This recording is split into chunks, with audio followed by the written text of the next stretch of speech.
Have you told your friends that you see ghosts? Oh, absolutely not. Gina Rodriguez returns in Not Dead Yet. I'm back, baby! Who is up? Oh, she's the obituary writer. And Brad Garrett joins the brilliant ensemble cast. Titan, Maverick, Titan of all Mavericks. These are all words used to describe me. Not Dead Yet. Season premiere. Tonight, 8:30, 7:30 Central on ABC. And stream on Hulu. Whether you're a diehard sports fan, a hopeless romantic, or a comedy aficionado, the Xfinity 10G network was made for streaming it all. Worry less about buffering when streaming your favorite shows, movies, or live sports, and enjoy a better way to watch. Xfinity gives you a reliable connection for streaming, plus all the entertainment you love all in one place. Fear not, because now you can finally sit back, relax, and stream your favorite entertainment and sports like never before with the Xfinity 10G network. Seemingly everyone is pissed that Margot Robbie didn't get an Oscar nomination for her role in Barbie. But man, are they going to be pissed when they hear what the critics had to say about this film. But not us, because we're here to say to you that Terminal is not that bad.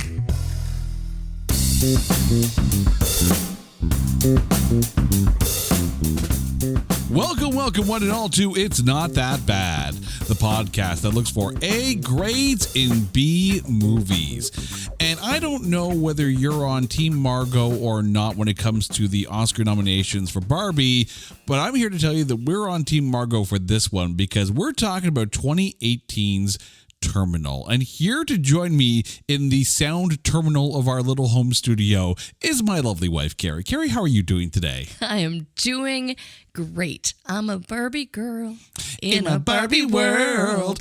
We may have just set a new record. Barbie. Definitely not Barbie. Definitely not Barbie. This is Shoot Your Brains Out, Barbie. Ooh. Sorry, Daddy. So what? When we were looking for a film to cover for this week's episode, and we were just kind of, your response was, well, just go to Tubi. I'm sure there's something there. Well, you're right. There's always something on Tubi. And then this movie comes up, and I was like, I remember seeing this film. Okay. Yeah. No. You have to tell the backstory to this. Okay. That our travel movie is The Terminal. Right. With Tom Hanks. A very different movie. Yeah, it's kind of like messing Room with The Room. Two very, very, very different movies. The Terminal and Terminal, also two very, very different movies. And it's true. Like we were getting ready to go on a trip, and Carrie was like, okay, we're about to hit the road. It's time to put on The Terminal. And we went to our media player, and she saw Terminal, hit play, and it's like, oh, what the hell is this? Where's Tom Hanks? Yeah. And little did I know, but I mean, I didn't get quite far into it at all. And I almost regret not watching the movie in its entirety then, but anyway, we did that now. Yes. Yeah, I followed the assignment, and man, am I glad I did. Oh, yeah, no. We're going to have lots of good things to say about it. But before we deep dive into this, it is time to take this definitely not the Terminal movie, Terminal, and trailerize it. You thought she was a standout psycho amongst a bunch of baddies in Suicide Squad. You hailed her performance as the crazy figure skating psycho Tanya Harding in Tanya. You even enjoyed her in Vogue's spoof of American Psycho in Australian Psycho. I'm seeing a pattern here. Wait, Margot, are you okay? Well, let's settle in for her turn as yet another psycho in Terminal.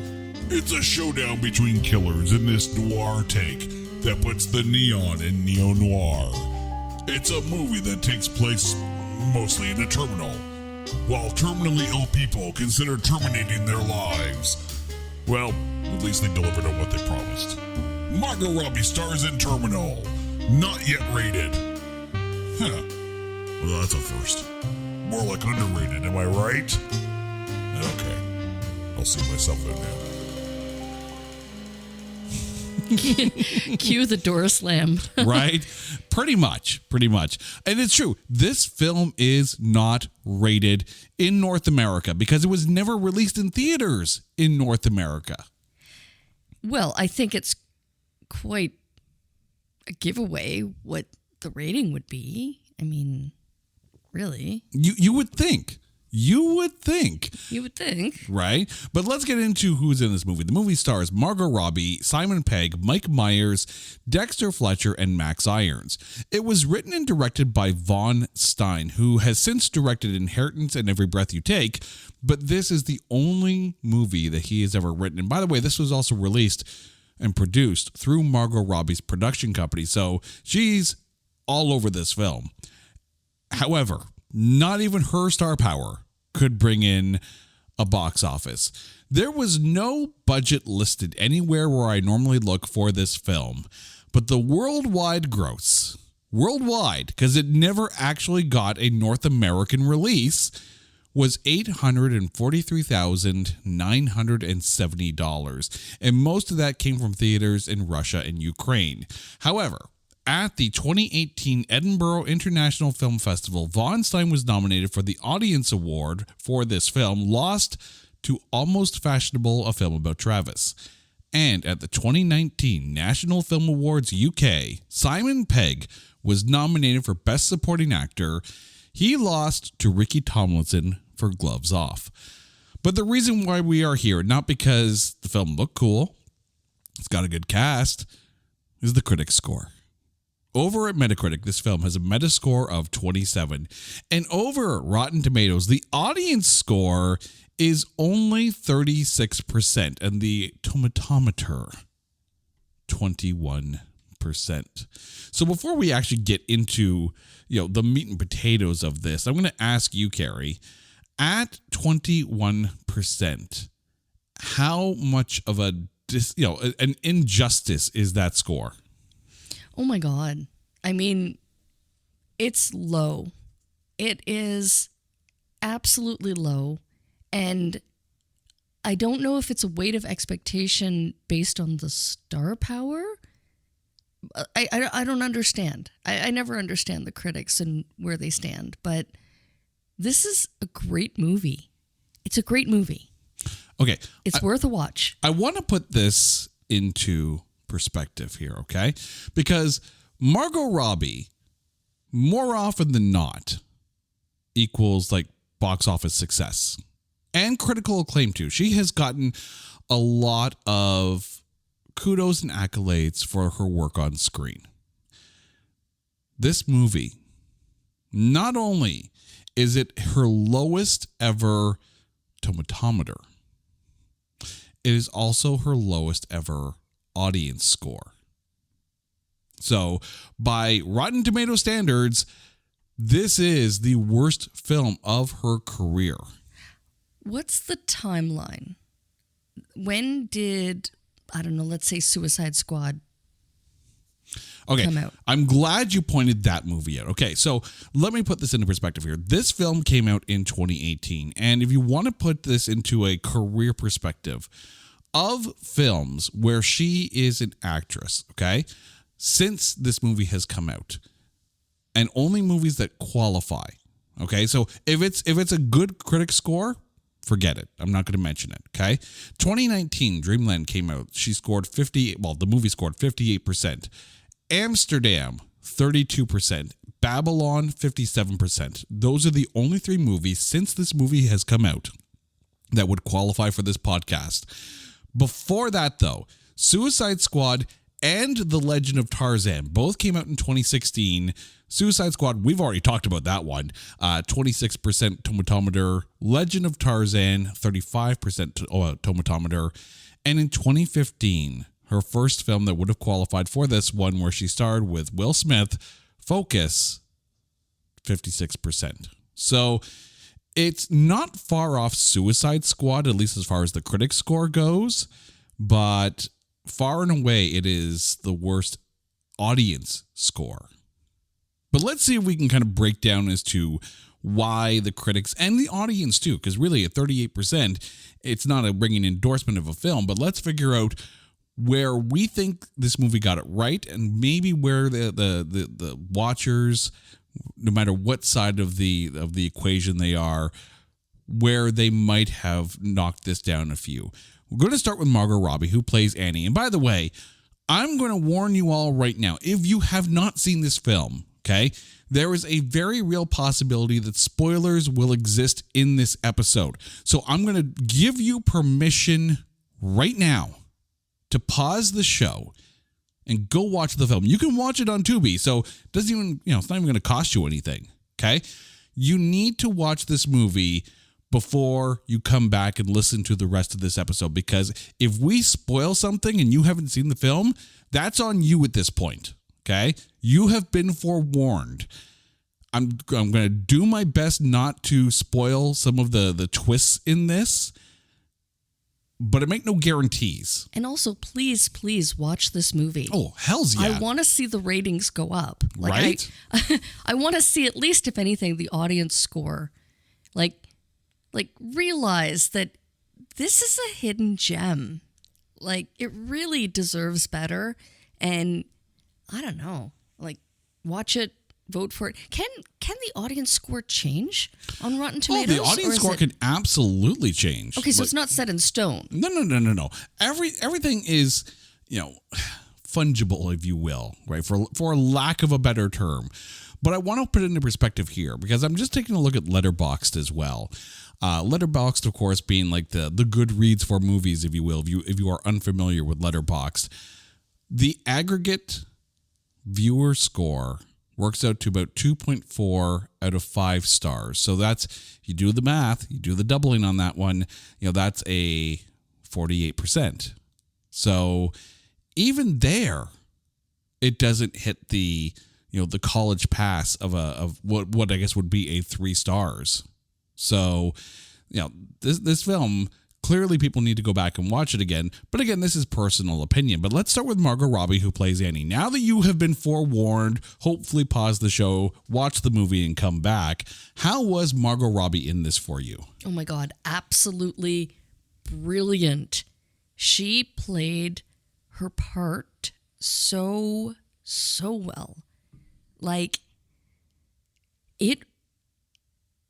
I'm still in awe, completely in awe of this role. And again, you mentioned the twists and the turns and the narrative, the story, her backstory, her why. Oh my God. And also how the characters were so intertwined. Really showing that your past comes back to haunt you. If that is saying too much without saying too much. Well, there's a few twists in this film. Oh my God, yeah. We did warn you, by the way. Margot Robbie has this innate ability to play to the camera. And it's almost like she knows exactly where the lights and the lens are going to be at all times. It is, there are moments in this film where it's like, I don't know how many times you practice this move, but to nail the location exactly where you're supposed to be.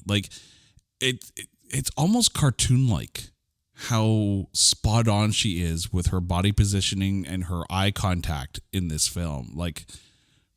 Masterful. Well, even when she's, again, I don't want to say too much, but when that montage where they're showing flashbacks of how it all is intertwined and how it all comes together, and you realize just seeing it edited, the editor was freaking brilliant on this one. Oh yeah. Because of how it all, you didn't even realize watching it through the first time, and then when you watch it the way it was put together, and it was how did I miss that? How did I miss that expression on her face, that just that one moment of emotion, intensity, however you want to put it. Without, I think I can say this safely, without really spoiling anything. There's this point in the movie where you start to see how all the threads are interconnected.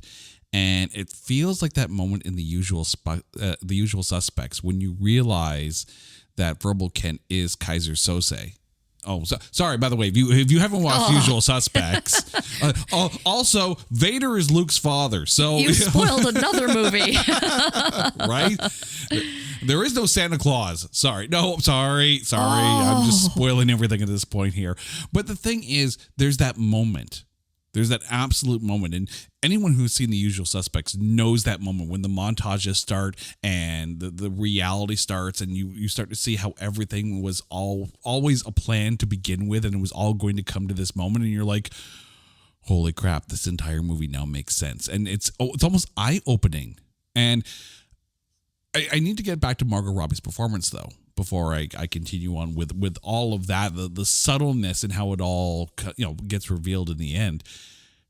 It's almost a no-brainer to cast Margot Robbie in a role like this, given that we're 2 years after Suicide Squad, and being able to bring a character like Harley Quinn to life, who at that point had only ever been a cartoon character, except for I think someone portrayed Harley Quinn very briefly in the TV show Birds of Prey. Don't quote me on that one. I haven't watched Birds of Prey in a long time.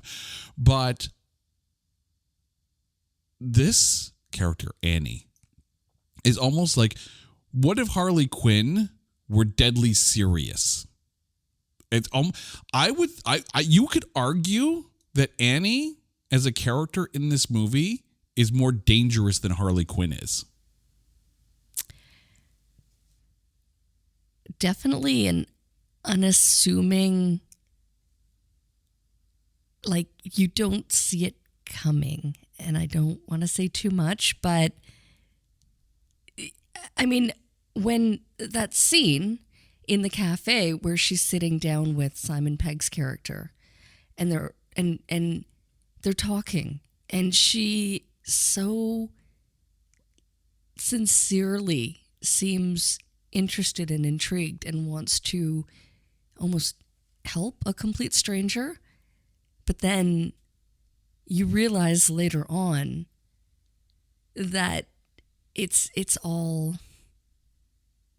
part of it. I don't want to say too much, but oh my God, it is all very, oh God, there's a word. It's all for a greater good. It's all going to come together. Yeah. And it's brilliant. I mean, you could easily say that not modus operandi, but if you were to put a single word characterization to a character like Harley Quinn, it's chaos. Like unbridled chaos. That's Harley Quinn. No rhyme or reason to what she does. For Annie, it's calculated. It's cunning. It's, there is zero question that Annie is always in charge, no matter the situation, and will make you believe she's kind and caring. Will make you believe that maybe she's not as conniving as she is.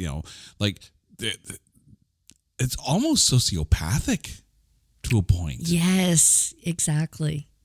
That's it. But that's the thing, is that sociopathic, but you don't see it coming. It's like there was never any indicator that, okay, no, she's going to turn. And when she does, it's like, whoa, okay, wow. Yeah. I mean, if you've ever seen, so Vogue did this thing with her, and they would do these videos for their YouTube channel and for their website with stars, kind of documenting their beauty routine, because it's Vogue, it's what they do, right? So when they paired up with Margot Robbie, they did this entire about 3-minute video that basically spoofs the Patrick Bateman monologue from American Psycho. And they called it Australian Psycho because, of course, Margot Robbie is Australian. And like the title on YouTube for this video is Margot Robbie is psychotically perfect. Annie in this film is psychotically perfect. Like, absolutely. I can't believe I used... Psychotically Perfect would be a phenomenal band name. It kind of makes you look at Barbie in a different light. Well, I mean, I will admit, I have not watched the Barbie movie in its entirety. We've not gone down that road yet. But I'm sure there are probably moments where you sit there and go, take, Barbie, Harley, and maybe her characterization of Sharon Tate in Once Upon a Time in Hollywood and mix them all into one, and you have Barbie. Maybe. I don't know. I got to see the film. I don't know. I can't really comment on a film that I have not seen yet. Simon Pegg, who plays Bill, the seemingly sympathetic character in the diner talking to Annie in this. How was Simon Pegg for you? Oh my God. I mean, watching him and knowing that at some point in the movie there would be a turn, I thought it would be him. Like, my money was on... I did not see it coming. I thought that it was going to go a completely different way because he was just so... he was so sus. The kids would be like, good word usage, Mom. Like, he was just so sus. And right from the minute that he was introduced in the terminal, he's waiting for a train. He doesn't care where it's going. He's just waiting for a train. Yeah. I mean, and this movie opens up. Like, I'm going to spoil the opening scene because, I mean, it's the opening scene, right? It'll autoplay on Tubi if you watch the trailer for too long. But, the fact that Margot Robbie is in some kind of weird confessional kind of thing and saying that she's going to take care of, all this guy's problems so she can take over this business, so you have to suspect everyone on camera in this film. So when Simon Pegg shows up, he's coughing and, seemingly not someone to be messed with. Because there's those two guys in the terminal that are trying to hold up everybody and they can't hold up anybody, which is kind of funny. But you're not quite sure if Simon Pegg's going to be the kind of guy who will kill them point blank for even thinking about it. But the fact that he just walks away, it's like, okay, what's going on? And yeah, like the interaction between Bill and Annie is kind of pressure cooker. Like, you're not quite sure which way it's going to go a lot of the time. Mm-hmm. And I absolutely love the line where he's like, just give me your gun. Here's 5,000 or whatever it was. Like, the guy's trying to hold him up and he offers him money for his gun. It was funny. I mean, it was not like Simon Pegg, like, humor level. No. It wasn't Simon Pegg level humor, but it was funny and enjoyable to watch. And then again, there's that kind of, why does he need a gun? He's waiting for a train. He doesn't care where it goes. Like, what is this guy's story? Mm-hmm. Yeah. And as I kind of love the setup. I love that it's just two people in a coffee shop just talking, kind of getting to know each other. Not necessarily getting to know each other, but their entire conversation feels like a stage play chess match. Mm-hmm. The dialogue almost has you changing sympathies throughout the entire conversation. As I'm watching those scenes between those two, it reminded me of another interview from 2007. It's called Interview and stars Sienna Miller and Steve Buscemi. And the entire film pretty much takes place in Sienna Miller's character's loft with Buscemi as a reporter trying to get a feature story on Sienna Miller's character. And the entire thing, and yes, it was, if I remember correctly, it was taken from a stage play, but it's very much not verbal jousting, but definitely verbal fencing, where it's a bit more, thrust, parry, and defend almost between the two characters. Here, between Bill and Annie, it's kind of the same thing. It's like watching an emotional ping pong match between the two and trying to see, or more importantly, a tug of war. Like, if there's a flag in the middle of the rope in a tug of war, and the winner is the one that gets the flag over to their side, you're kind of watching the flag go back and forth across this diner table. But unfortunately, it's one of those things where it's like, okay, does Bill live or does Bill die? And which side does the flag land on for him to live or die? Like, you're not quite sure what's going to happen at the end of this conversation. Which I absolutely loved. Like, it was just so intriguing to watch. And then again, that turnaround, like you had mentioned, where you started out suspecting him and then wind up feeling really bad for him. And then you feel you once again don't feel bad for him. Exactly. It really takes you on this emotional journey. Mm-hmm. And it's brilliant. Okay. There was a moment in this film where I have to remind our listeners that for X number of years, we have been espousing way too many times our love of the show Staged. Simon Pegg appears in season 2 of Staged. And again, if you have not seen this show, by all means, go out and find a way to watch it, because anyone who spent any time in a Zoom call has lived Staged. But anyways, so season 2 of Staged is basically, the whole premise is that they're trying to Americanize Staged from season 1. So you have all these actors who are trying to read the parts of David Tennant and Michael Sheen with them on Zoom with them. So Simon Pegg is literally reciting the lines from season 1 of Staged to the people who actually said it. So there's one point where he's, basically like, rage against the dying of the light. And that very quote yes, is in this film, said to him by Margot Robbie's character. And I had that moment, I felt like Leo DiCaprio in Once Upon a Time in Hollywood, where he's pointing to the screen, he's like, hey! Like, yes, I silently applauded that as well. I'm like, oh my gosh. But the funny thing is, this came out before Stage did. So I wonder who's tipping their hat to whom. But still, I got a chuckle out of that. But it is. Bill's journey is not just a full 180 or a full 360. His journey is like a full 720 in this. Like, it's fascinating how the conversation and how the verbal, the dialogue between Annie and Bill takes you on this round trip and a half.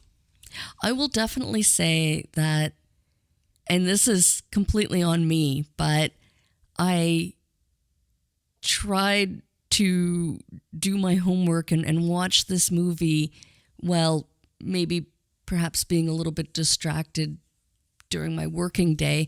But she was actually doing her work. And I was working, and that was the downside, is that I really feel like this movie will get a second watch. Oh, absolutely. Because there were so many times that every time the scene would shift, right?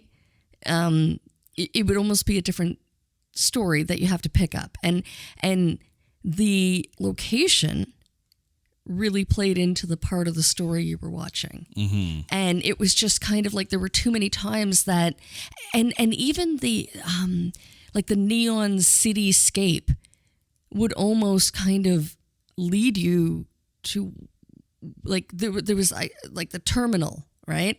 And there was another neon lit sign that was like 2 weeks earlier. And it was like, if you're not actively watching the movie, you could miss little things that, really help to help to make it all make sense. So don't be distracted when you watch this. Dexter Fletcher, who played Vince, there was another series of assassins in this, aside from the other characters we've already talked about here. But Dexter Fletcher, who played Vince, the older, more, for lack of a better term, assholic of the assassins, fits kind of right into this role. Yeah, I don't know though. He had that moment where he hesitated, and it was a bad idea. It was a very bad idea. What was that? Was that, I don't know. Was it that he couldn't do it, even though killing was his profession? Was it not? I don't know. It's hard to say, and again, it's one of those things where I'm with you. This is a rewatch for me. Like not many of the movies that we have covered on this. Okay, some are. Like I'll watch Tron Legacy, any day of the week, and I'll be fine with that. This is in that category of I would watch this again happily, and we are actually talking about this film after a very first watch. Like this is brand spanking new to us. For me, it's the dichotomy between the two assassins, the partners, Vince and Alf, as played by Max Irons. You've got one who's a little bit more on the older, more grizzled, more not sarcastic, but definitely all out of the to give. Pretty much, pretty much. And then you've got Alf, which seems to be the more idealistic of the two, right? The more he's not an idiot. Alf is not an idiot. Just a bit more simple than Vince. He was like a suave kid. I think he was there for, to be the charm in the partnership between the two of them. Alf seems to be too small for the shoes he's trying to fill. And I'm not talking about Max Irons. I'm talking about the character Alf, right? Alf is trying to walk in the same footsteps that Vince is, but he's too idealistic and too big for his britches. Well, he's just green. Yeah, he is. He's clearly new to the gig. Mm-hmm. He hasn't kind of been road. He's been around, tested. but he's been around, but he hasn't been around. If you know what I'm saying, right? Like not long enough. No, definitely not long enough, right? And still susceptible to manipulation and Annie's charms. I think that one of the initial, not complaints, but concerns I had about this film is that you almost had two parallel storylines going on. Very similar to, not necessarily like similar to Four Rooms, but there are some films where it's parallel stories and then they all kind of merge at the end. And we do get that here, right? But Vince and Alf's story, aside from being partially connected to Annie at the time, feels like two different movies that we're watching. Eventually it does all connect, and when it does, and when you see the grand picture of it, you're like, well, damn it, that just all makes sense. But it did feel like Vince and Alf were the B side or the B story to Annie and Bill, but they weren't parallel enough for me to think that we're seeing two sides of a coin. Vince and Alf really do feel like they're being played against each other. They're not quite sure who's playing them. See, I didn't see it as two different storylines. I saw it as, how is this all coming together? Mm-hmm. That's why I say at first it felt like. Mm-hmm. I guess, and I'm going to throw Max Irons in this as well, because really, you talk about Vince, you have to talk about Alf, because the two are pretty much inseparable until they're separated from life. Sorry. But you kind of saw it coming right away. But the thing is, we don't see too much of Alf being persuaded by Annie. We don't see how. I mean, yes, we see her plant a kiss on him. We see them kissing a little bit later, but that's about it, right? We don't really see too much of the manipulation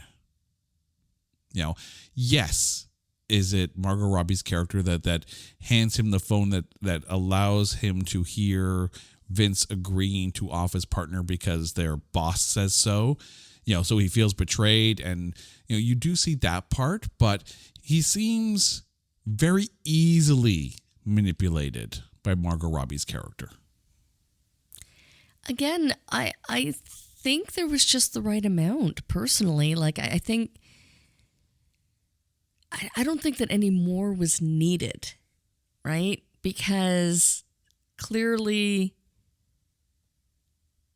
I mean, you see enough that you see the turn where he changes allegiance from his partner to Annie, to Margot Robbie's character. So maybe it's because I maybe wanted to see a bit more of Vince trying to sow doubt in Alf's mind about Annie, because Vince is skeptical of Annie right off the bat, but we didn't see him trying to hammer home that Alf needs to open his eyes a bit more. I am confused though. Like, so Alf took the call, right? Well, Annie handed him the phone so he could hear. So it wasn't necessarily a call. It was basically a recording. No, but I mean, like, so maybe Vince took the call, yes. Vince took the call. Like, why was he so easy to change allegiance? What was his motive? Vince isn't changing allegiance, though. The guy on the phone, like the boss, right? The one with the modulated voice that gives them their marching orders, said that, one more thing, you got to get rid of your partner. He's a liability. And he was just like, okay. Like, what kind of partnership is that? It just seemed like it was... Vince doesn't care about people. It was like without question, though. It's very obvious, though, that Vince knows where the contract's coming from. He knows where his bread is buttered, right? So if the boss says, get rid of your partner, he's a liability, if he doesn't, then he loses out on the contracts and loses out on the money, right? So Vince is all business, no friendship. Alf to him is a tool, not a friend. And that's one thing I think they established is that, Vince doesn't need Alf, but he uses him because he's a useful idiot, at least in Vince's eyes. One more major character to talk about here, and it's Mike Myers. I am so excited. Was not expecting him in a movie like this. Oh my God. I literally looked up and I was like, he is so familiar. Is that? I'm like, that can't possibly be Mike Myers. But it is. And then I IMDb'd it as I was watching because I must have missed the credits coming into it. But I was like, holy shit. And then I'm like, that is Mike Myers. It doesn't look like Mike Myers, but it looks exactly like Mike Myers. And then he takes off the mask. And then it really does look like Mike Myers playing Mike Myers. That's a lot of Myers. That's a lot of Mike Myers. I will admit, when Mike Myers first comes on screen as the almost a bumbling janitor, it felt kind of like an Austin Powers character, or a character that he would have played in like So I Married an Axe Murderer. And I'm just like, is he here for comedic effect? What's going on with this character? Like, the character felt tonally different from everything else that's going on around him. But then there's the switch, right? And like, massive moment from Mike Myers, like the personality shift, not just in you already said, not just in disguise, but in mannerism as well. Like, to be able to see him kind of get out of one character and into his his real life character, and it's just like, oh snap, they did that with Mike Myers, and it's really well done. But I think the thing too is that people who watch this film and they only get so far into the film, all they see is Mike Myers being a goofy Mike Myers type character, and you don't see that moment, and you're like, it all makes sense now. I know. I think I'm not gonna lie that from that first terminal scene with Simon Pegg and Mike Myers in the same scene, I was like, I was just waiting for the comedy. I was like, where? This doesn't seem like a comedy, but okay, maybe. Like, where is this going? And man, it was no laughing matter.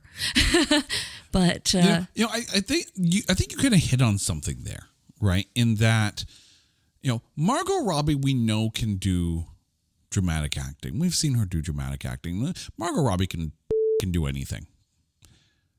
We mentally equate Simon Pegg and Mike Myers to comedies, or very, very large characters, right? Like Simon Pegg, you may all of a sudden think of his role as Scotty in the Star Trek films, or you may go to The World's End, right? Or some of his more comedic type moments, or with Mike Myers, like all you think of is comedy, right? This is not a comedic film. This is nowhere near a comedic film. But I think the thing is, you have to take a look at them doing more serious work. So maybe go rewatch Mike Myers in a film like 54, or go watch Simon Pegg in his role in The Boys, or maybe How to Lose Friends and Alienate People. Like, they have done serious roles before, and they will do it again, and they're both very good at doing it. But if you see them on screen, especially two comedic actors together, you're going to initially think, oh, it's a comedy, it's okay. And then Margot Robbie comes in a very animated performance, like, okay, it's definitely going to be a comedy. And about halfway through, you're like, this is not funny at all. Yeah, this is no laughing matter. So I think, you mentioned the weight of expectation at the beginning of the episode, and I don't think it's the weight of expectation of greatness based on the actors. I think it's the weight of expectation of genre based on the actors. That could be it. And maybe it was too dark. Maybe it was too much for the critics. Going into it thinking, okay, judging by the cast, it's lighter. It's not.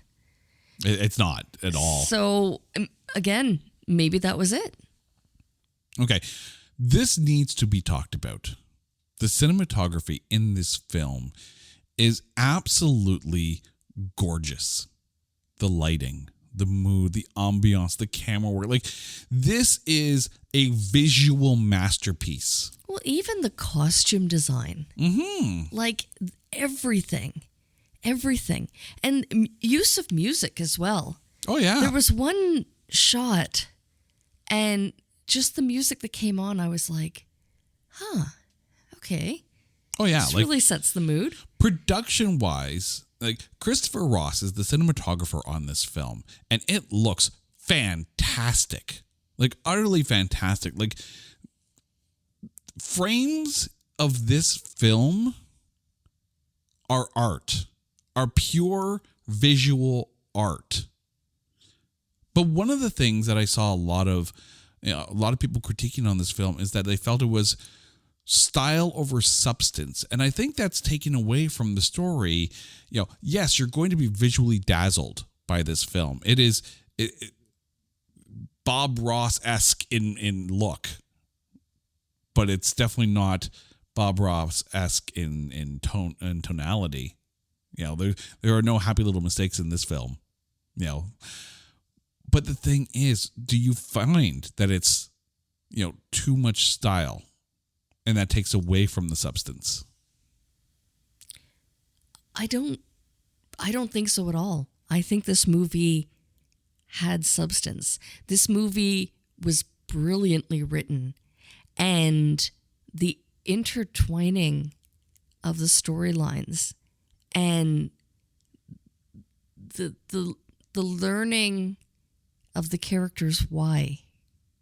Like, this wasn't just you had called Margot Robbie's character Annie a sociopath. She wasn't. She was a very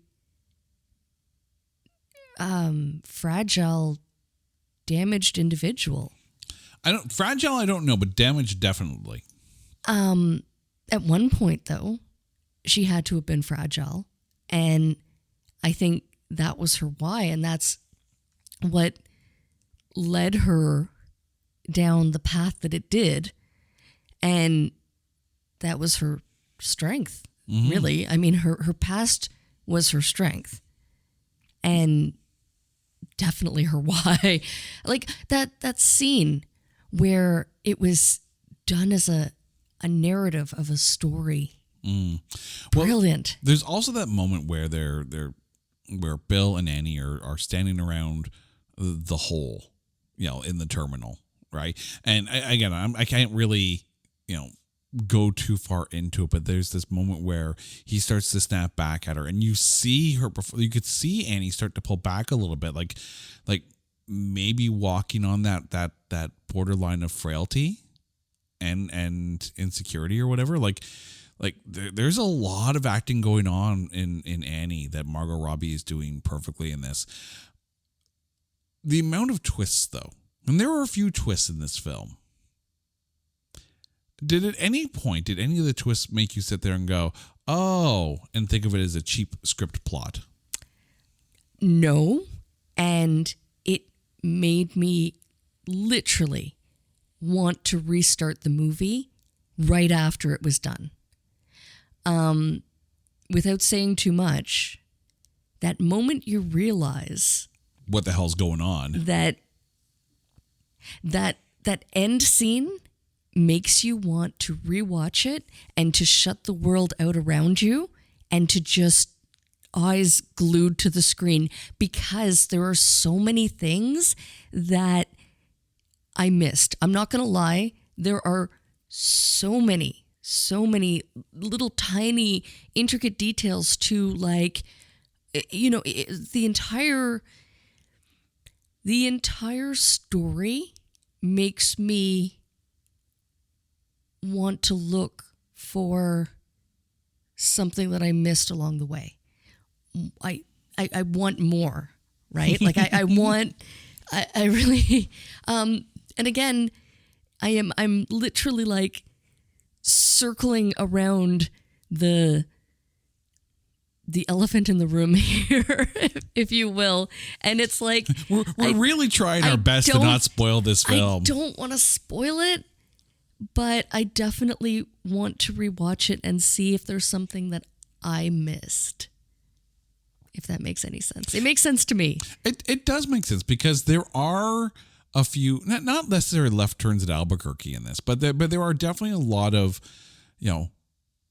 plot twists that seem jarring or at least may seem jarring, but ride the ride all the way to the end. Like the best roller coasters have some of the harshest turns when you get to the pay dirt, right? Ride the roller coaster all the way to the end, and I guarantee you're going to want to get back in line and do it all over again. Mm-hmm. But just don't do that at Disney, because that's like an hour and a half in the line. Fast pass. Okay. It is time. So, Carrie, who is your MVP of 2018's Terminal? Oh my God, I want to pick the entire cast. But I'm giving props to Margot Robbie 1000%. I think she played it perfectly, and right up to the end, which it was brilliant and shocking, and that what moment was so worth it. I had a couple of honorable mentions listed here, so let me get through those first. I mentioned Christopher Ross, the cinematographer, and his work needs to be pointed out and like slow clapped, because this is one of the most visual masterpieces I have seen in a long time. Like the set design, the lighting design, everything in this film looks absolutely gorgeous. And it's interesting because it wasn't actually many sets. No, that's one thing too, is that it felt a little bit like they skimped on location budget, but they definitely made those locations impactful. You know, it really, at times it kind of felt like a stage play. Like Annie and Bill sitting in the diner in the terminal felt like a stage play. You know, Vince and Alf in that apartment while they're on the stakeout kind of thing, and the tension is building between the two. That moment felt like a stage play. You know, so it felt like a bunch of little stage moments all put together. And I would be curious if someone would be able to translate this script into a stage play and have two sets and have things go back and forth between the two scenes on stage. I would love to see that. Make it happen. Margot Robbie, make it happen. I also want to give props to Simon Pegg. Anyone who has their character make you feel suspicious, then sympathetic, then suspicious all over again. Like, oh, and then just angry. Yeah. Like, oh my God. Like, he made Bill so complex, right? Like, there's a lot to this character. And on a second watch, and that's going to be the interesting thing too. You know, we've watched it once. And, you know, we got to go on that ride. But now we know what's going to happen. So when we go back and watch it, we can now look for the nuances in Simon Pegg's performance. But I think you're right.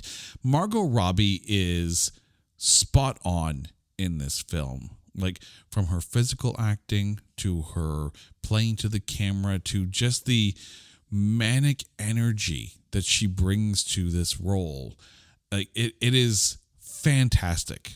And critics and audience got this wrong. This film is way better than the critics score got.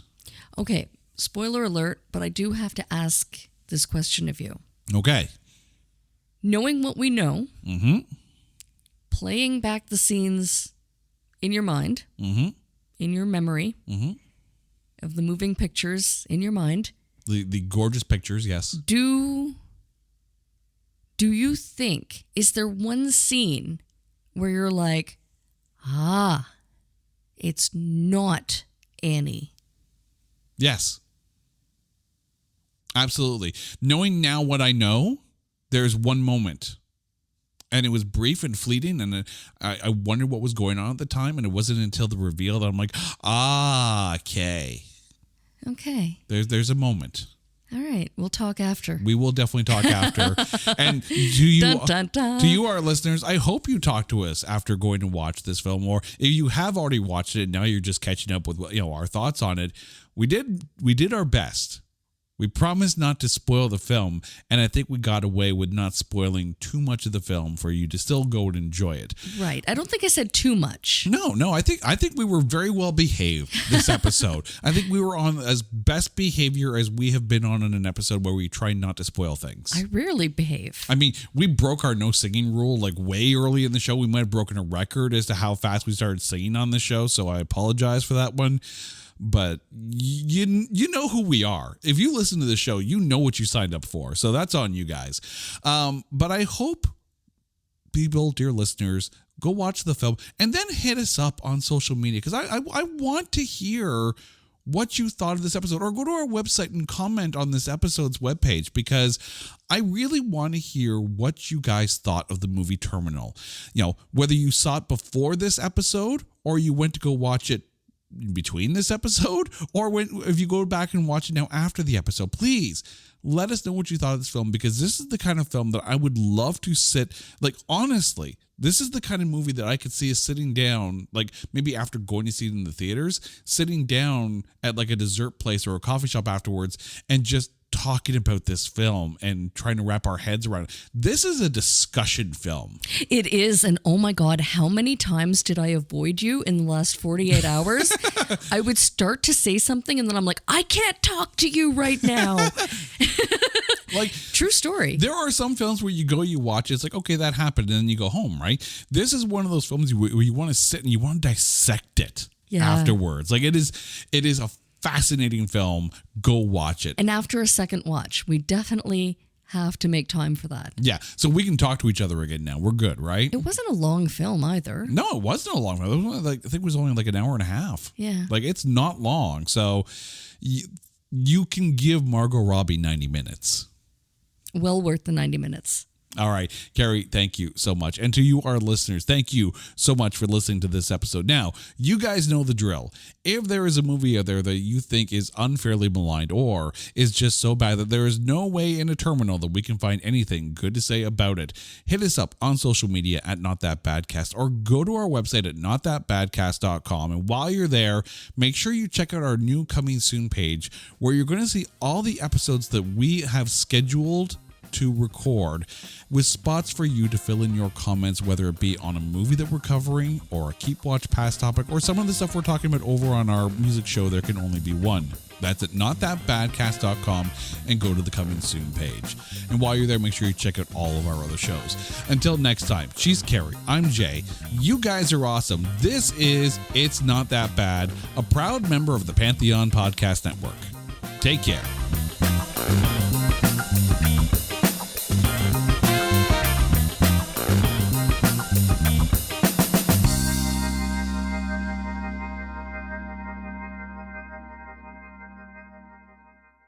To celebrate joining Pantheon Podcasts, Rock Camp, the podcast, the official podcast of Rock and Roll Fantasy Camp, is giving away a guitar signed by Mike Portnoy of Dream Theater, Marty Friedman, formerly of Megadeth, and legendary shredder Zakk Wylde, plus our rockstar counselors like Vinny Appice, Monty Pittman, and more. To enter to win, simply follow, rate, and review our podcast on your preferred platform, and that's all you have to do. For more information, go to rockcamp.com/podcast.